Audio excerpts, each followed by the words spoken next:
It was a cold winter night. The time was exactly 11:57 p.m. A small, sleepy railway station called Gorakhpur Junction was wrapped in silence. Only a few passengers sat shivering on the benches, waiting for the midnight express, a train that was known to arrive exactly at 12 a.m. every night. Among the passengers was a young woman named Aarohi. She had a small suitcase, a red shawl, and a letter clutched tightly in her hand. Her eyes were swollen. She had been crying. The letter was from her fiancé, Rohit, who had died in a train accident 1 year ago, on this very same date. The letter said, "If I ever break my promise to come back to you, wait for me at the midnight train. I will find you." Aarohi never believed in ghosts or miracles until that night. The train arrives. At exactly 12 a.m., the sound of a distant horn echoed through the cold air. The tracks began to tremble. The platform lights flickered. The midnight express slowly entered the station, but there was something strange about it.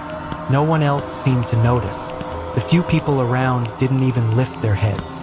And yet, Aarohi could see the train shining, silver and blue, glowing faintly as if made of light. The train came to a stop, but there was no one driving it. The compartments looked old, foggy, and silent. Still, as if pulled by something stronger than fear, Aarohi stepped forward. The journey, she boarded the train. The moment she stepped in, the doors closed automatically with a soft click. Inside, the air was cold, but strangely peaceful. All the seats were empty except one. In the far end of the coach, a familiar figure sat by the window. It was Rohit. The same smile, the same eyes, looking at her as if he'd never left. Aarohi couldn't believe her eyes. She ran to him, tears rolling down her face. Is it really Rohit, you? is it really you? I told you I'd find you again, he said. But I can't stay long. This train only travels between memories. A ride through memories.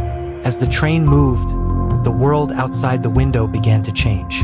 They passed through scenes from their past. Their first meeting at college, their favorite cafe, the hill where he proposed to her, and finally, the night of the accident. Aarohi sobbed. "Why did you have to leave me?" Rohit held her hand gently. "Because some journeys end early, Aarohi. But love never stops." The train slowed down. Rohit looked out the window, his reflection fading little by little. "It's time," he said softly.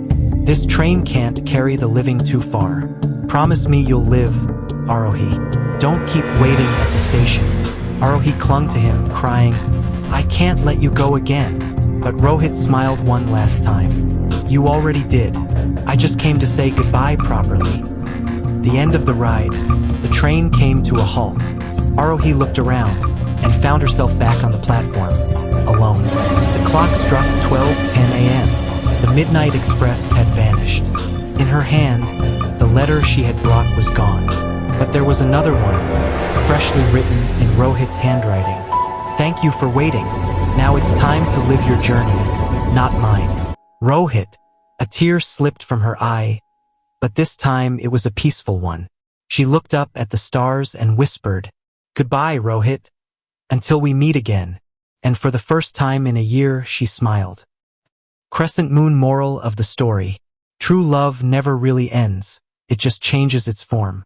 Sometimes the ones we lose return not to stay, but to help us move forward.